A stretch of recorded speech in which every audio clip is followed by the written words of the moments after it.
Hey everybody, welcome back to the shop. Today's project is going to be to fix up this old Prentiss woodworking vise. It is a Prentiss 336W and it says Prentiss Vise, Meridian, Connecticut, USA. Prentiss was one of the most prolific vise manufacturers of the United States in the last 100 years, and I could not find any information about Prentiss woodworking vises on the Google. So as of 3 days ago, I didn't know anything about this other than what it said on the front. I did some Reddit posts and a couple posts to the Garage Journal forum, and somebody there gave me some information. Prentiss was a New York company for a long time, and at some point I guess they may have merged with the Parker Vise Company, and Parker was in Meridian, Connecticut. So the fact that this Prentiss vise says Meridian, Connecticut on it dates it somewhere in the 1940s to 1960s vintage. So that's about all I know about it. It looks to me like this is a homemade handle. This is probably not the handle that came with it originally, or maybe it is. I don't know. It is a quick release woodworking vise, which is really cool. So the way this works is you rotate the handle in reverse about a half a turn, and at that point, this is going to be difficult to show, but at that point there's a section of the threads are missing, and so you can just simply, this piece would be mounted to your bench, and you can just slide the dynamic jaw right out without having to turn the screw a million times. So that's really cool. As you can see in here, it's pretty dry. It does have some surface rust. It looks like there's some kind of glue schmoo on it. It does have the bench dog tab thing, so you can use this to pinch the side of a board up against a bench dog or something for planing the surface of a piece of wood, a board. So this is a pretty simple contraption.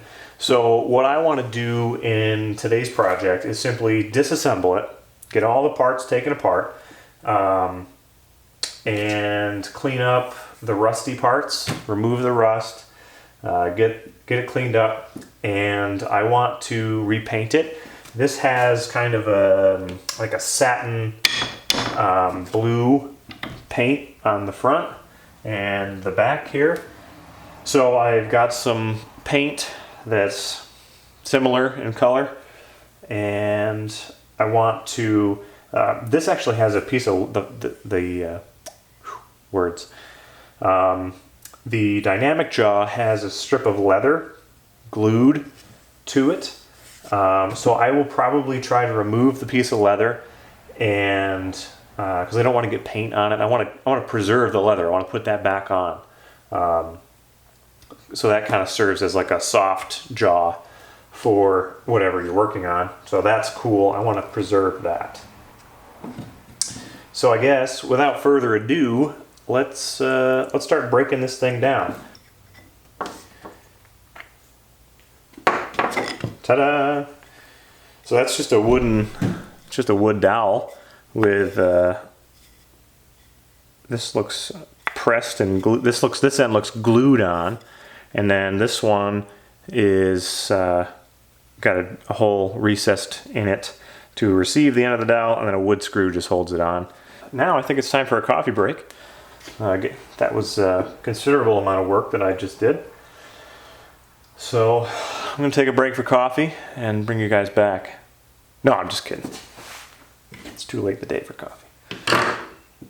I think what I'll do now is, where are we?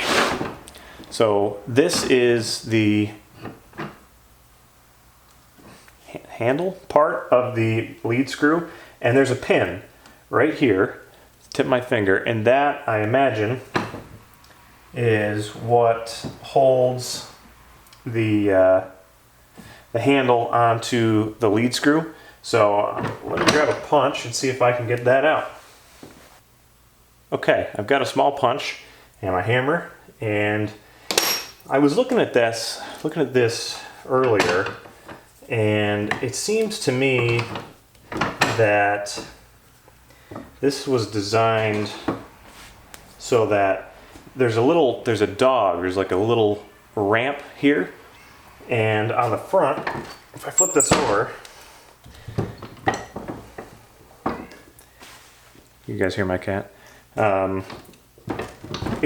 this rotates, but it only rotates to a certain point, and then that nub catches on a piece of the front of the casting, and so that's a positive stop. And I was thinking, well, why would they do that? And it's, again, because it's a quick release. I think that is there so you rotate and then the screw stops in just the right spot so that the break in the threads here line up. But here's the thing, that pin sticks out weird. It's not flush. And I noticed just as I was getting ready to drift it out from the other side with this punch, the hole is misaligned. It doesn't line up. And my belief is that somebody took this apart and they put this handle on 180 degrees from where it was supposed to. So the holes don't line up for the pin to go all the way through. So it doesn't line up, and this little nub here, which is part of the T-handle, hits this dog.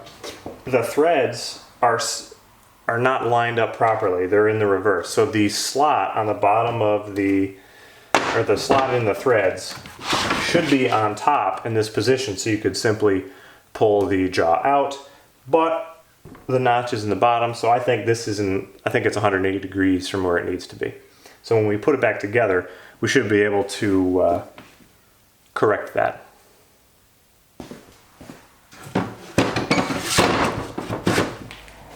Scrap of wood just to lift it up, and I'm just going to drift that pin out.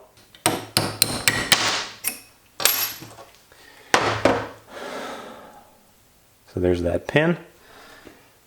Put that in the small parts bin for later. And let's see, what's next? Let's get these nuts off, these big nuts.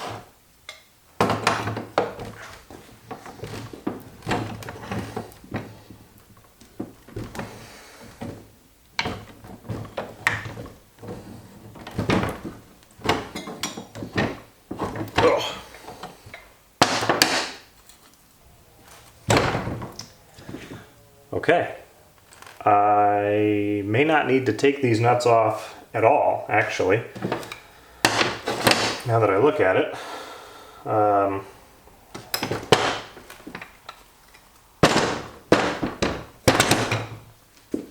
So on the reverse side, there is a cotter pin that holds this little bar on here, and that kind of keeps the two guide bars and the lead screw, separated, spaced evenly and straight. If I get this pin out and this bar off of here, I should be able to slide the whole guide bar right through, right through the front. So let's see if we can do that.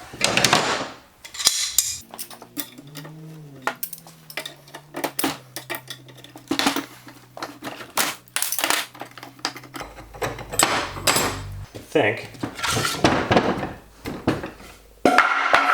My leg. Now,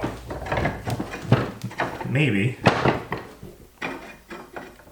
Oh, tar. Oh, that's unfortunate. I really thought that was going to work. It's not going to come out. So now we got to go back to reefing on this thing, and I really don't like to do that.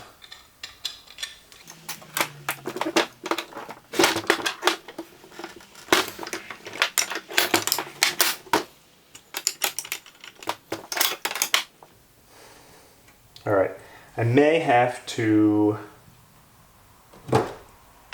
heat that.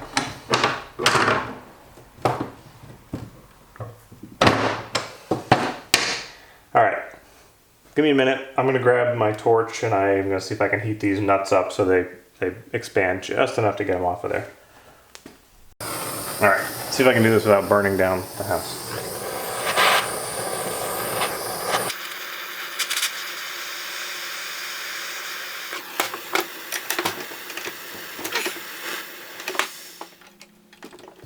All right, I heated up that nut, but I don't think.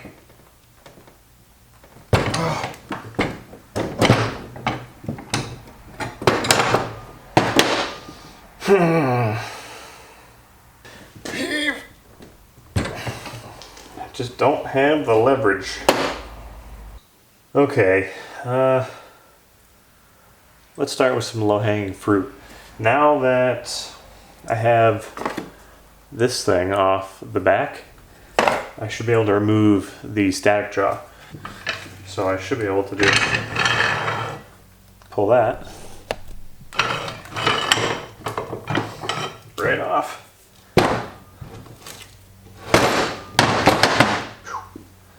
Cool. So there is the static jaw, and this is the bottom side of it. And there's two large slotted screws here.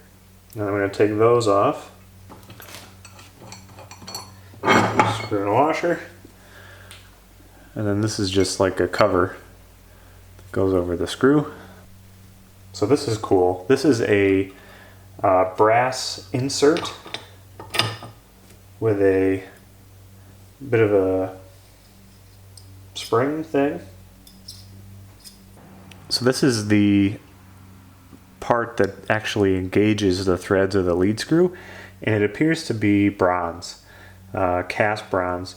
And the reason they would do that is because this would be a lot easier to replace than the lead screw on the vise. So instead of having like steel on steel, you have steel on bronze, and the bronze is soft, so it wears instead of wearing the threads on the lead screw. So you could probably at one point call Prentiss up and say, hey, you know, I got a bit of excessive wear and I need to replace this brass insert, and they could drop this in the mail to you, and it would be much easier to replace than the entire main screw. And this is just held in here basically by compressing. Let's see if I can zoom you guys in here. So right here is, there's like a little, see if I can get this to focus. So there's like a little, it almost looks like a nail. It's a small little plunger. Oh, this is a nail. So this has been modified probably. This is, somebody just took a pair of like side cutting pliers and nipped those off, or nipped the end of this nail off, and then this just sits inside. This just slides in like that, and that goes into the end. There's a drilled hole, and the spring goes inside that, and then this just gets wedged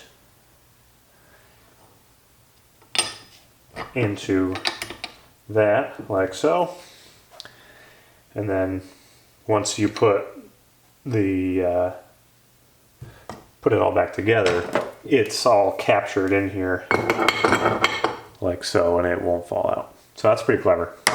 Simple, effective, clever. Very nice job. So this is, that's it. This is all stripped down. Got some rust on it. Looks like this it's got like some glue on it. So this probably had a piece of leather on it, glued to it at one point also. That piece is gone. This is just bare metal now.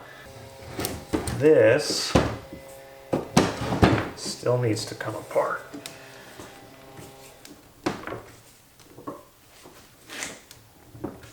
I don't know if I'm gonna ever get it off.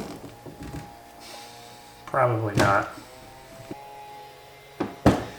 Yeah, that's not gonna come off. This handle off the lead screw, even though I have that pin, I already drove that pin out. It doesn't want to come off, but it's got to, because otherwise I'm not going to get that pin back in properly, because this has got to rotate 180 degrees.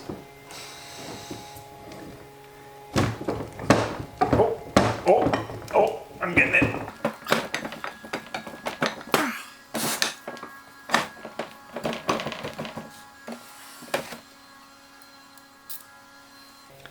Put a little drop of Croil in there. There. How do you like that? Now, I gotta figure out how to get these nuts off. It looks to me like the ends of these have been like hit with a hammer. It's got like a hammered look to it. It's almost like somebody pounded on these. So these nuts don't want to back off because the threads are deformed. That's annoying. Okay. These threads, like I showed you before, are deformed enough that I can't unthread these nuts from the end. And I think the biggest issue I'm having is because the guide bars are round and they don't have any flat spots on them, I don't have a convenient way to grip them, to hold them steady while I try to turn the nut, considering how messed up the threads are. So what I'm gonna do is just leave it alone, because I really don't want to put all kinds of I don't want to put all kinds of marks all from the pliers all over the guide bars, because that needs to be smooth. These need to be smooth so they slide through these holes nicely. And if I start marking them up and getting them all gouged up, they're not gonna move through those holes nicely.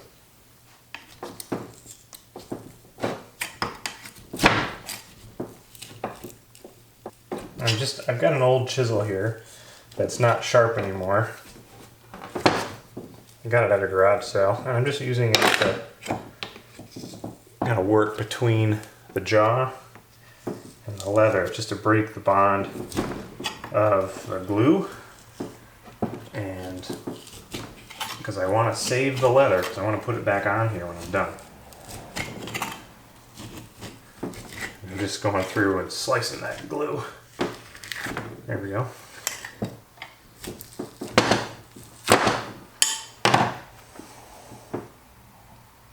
Ta-da!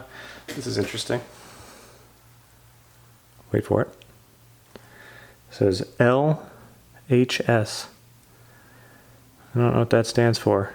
Could be someone's initials, or I wonder, maybe it's L someplace high school. I don't know. It could, maybe this was from, a local woodworking shop class, and this was a piece of leather that they stuck in there. I don't know, but that's kind of cool. And you can just kind of see there was some contact cement or something on here, and there's a little bit of leather still adhered to this. So what I'll do is I'll get a utility scraper and I'll scrape that crap off real quick. Alright, I have my hot pink widget here. Razor blade tool, scraper tool. Hot pink is it's a built-in theft deterrent. So I'm just scraping that leather and glue schmoo off. So at this point, my plan is to get my evaporust in the 5-gallon bucket, and I will get all these parts in there That will have to sit for, it'll probably sit overnight, so I'll probably give it 12 or 16 hours. And just for reference, you know, the parts are indeed rusty. The lead screw here has a bunch of, you know, grease and grime packed in the threads, so I will take my brush and I will clean the threads out. I will bring you guys back tomorrow when these come out of the evaporust. Okay, everybody, welcome back. It's been a couple days since we spoke last, and quite honestly, I missed you very much. Yeah, so life happened, and these parts actually sat in evaporust for like 36 hours instead of like 12. They came out of evaporust, and I just have like a nylon scrub brush, I just brushed these off and then let them dry in the sun for a couple of minutes, wiped them down, and then I wiped everything down with a WD-40 soaked rag so they didn't flash rust, because when stuff comes out of evaporust or the WD-40 Specialist rust soak, they're the same thing. They both work great. They will, when they come out, once you've rinsed them off, if you don't treat them with WD-40, like if you don't oil them in some way, they will rust like in 5 minutes, which kind of defeats the purpose of having done the evaporust treatment in the first place. So that's what I did. These have been cleaned and oiled, and they look great. You know, there's a little bit of paint, looks like white paint, and there's some glue that I haven't been able to chip off, but a bunch of the glue and other crap did come off.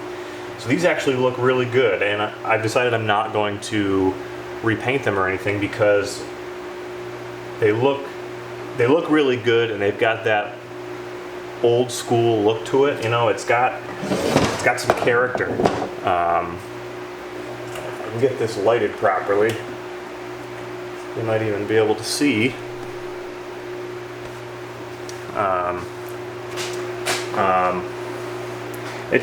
It looks really good. I don't want to. It looks like I missed some spots with the WD-40 rusting a little bit.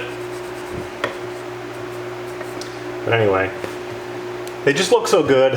It seems wrong to strip them and repaint them because it'll look new, but it just will lose that kind of vintage patina that we all know and love.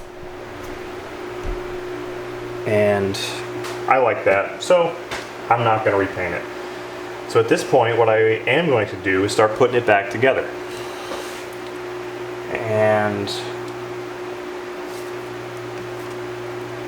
yeah, I think what I will do is try not to talk through the entire thing so I can do a time-lapse assembly. I really struggle with shutting up. I just can't help myself from talking.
Okay, so it's all put back together except for the handle. And what I want to do is kind of try to show you guys how the quick release system works. So give me a minute here, and I'm going to move some stuff around and see if I can make this make sense for you. Hold on. Okay, here's the front of the vise, and what I'm trying to show you, probably unsuccessfully, is how these two tabs on the front here kind of line up and catch. So right here, this little dog here, or ramped section, catches on this knob here, and that stops the handle from turning. And if you look here, this section of the screw has no threads, and this section right here, this is where that bronze threaded insert is. It's on the top of this. So the threaded insert is now lined up with the threadless section of the screw. So this moves. This is hard to do with a camera. This moves on its own, or without having to turn the handle. And then, oh, sorry for the noise. So you can sort of see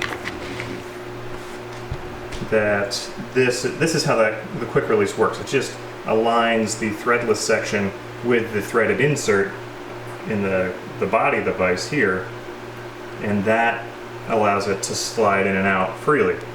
And then when you rotate, so what you would do is you would put your workpiece, in there, and then adjust and just slide the jaw focus, and then you would slide the jaw closed. So now they're, this is touching on the front and back, and then you would just rotate this, and now the teeth on the thread, or the screw, start to engage the insert here. You can see how this is rotating, and that forces this jaw in and applies the pressure or the clamping force. So now let's put the handle back together. So again, this is just a dowel. I don't know if this is original, or if this was something that the person who bought the vise had to make once they purchased the vise. I know sometimes you can buy vices and they don't come with a wooden handle, so you got to make your own. I don't know that that's the case here. I just think it's interesting.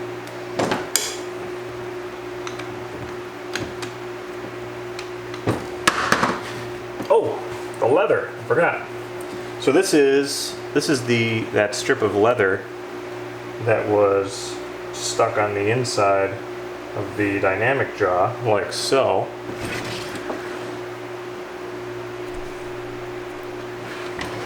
So that was stuck on here, and I want to put it back on there. So what I'm going to do is I'm just going to I've got a steel wire brush here, and I'm just going to take it and kind of scuff up the back of the leather. There's a little bit of old glue residue on here. I want to get that off, and this will kind of scour the back of the leather just a little bit to give it a little bit more texture. And my thinking there is that'll give the rubber cement something a little bit better to stick to. And I did oil the inside face of this jaw. Well, oil. I put WD-40 on it. So what I'll do is I'll go grab my rubber cement, and I will apply rubber cement to the piece of leather on this, and then I will degrease the inside of this jaw here, because I feel like I'll get a better level of sticktivity if there's no WD-40 on there, and then we'll stick it on there. So, okay, The glue, it's not cured, but it has like a glossy, it went from like looking wet to glossy, and I can touch it and I don't get any on my finger. Same thing over here. So let's see if I can get this on here. Now I need to get it lined up properly on the first shot because this stuff will bond on contact. So I'm just lining up the top of the leather with the top of the jaw, pushing it on there, and since it's a vise, I'm going to use the I'm going to clamp it together.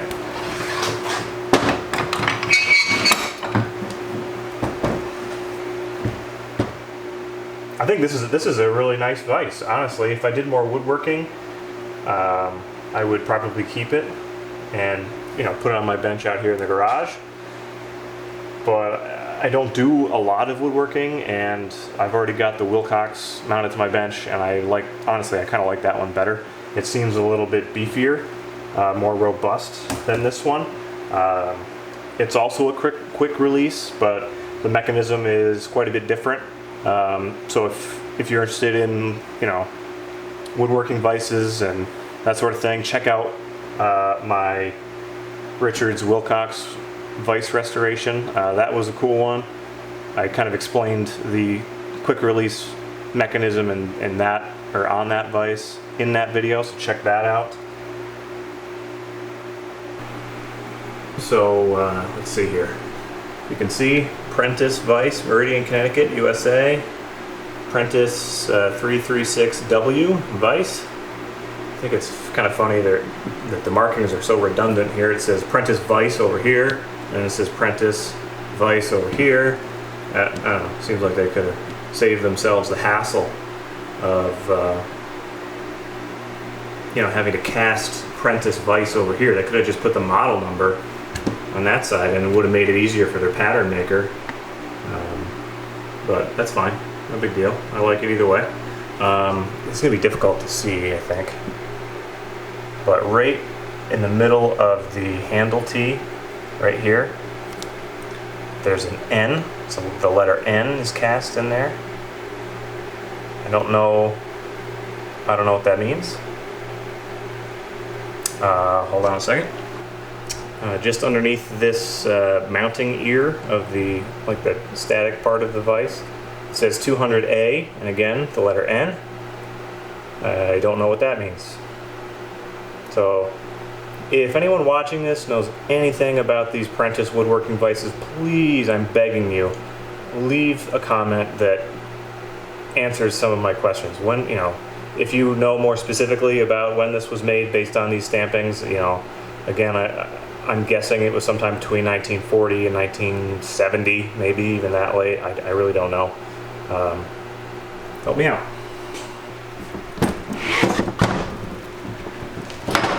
Oh, sucker's heavy. Anyways, thanks for watching, and like, comment, subscribe.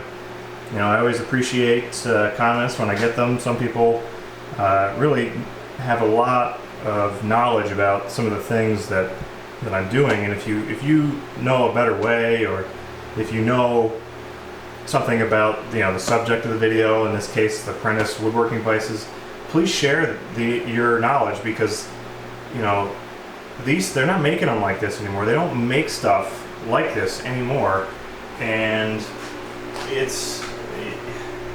there's a lot of knowledge and information that is dying with my grandparents' generation, the greatest generation. Those people, when they die, if they don't share that information, it dies with them. And so the point of making these videos is not to show off these cool tools that I have and go, haha, see how cool my stuff is.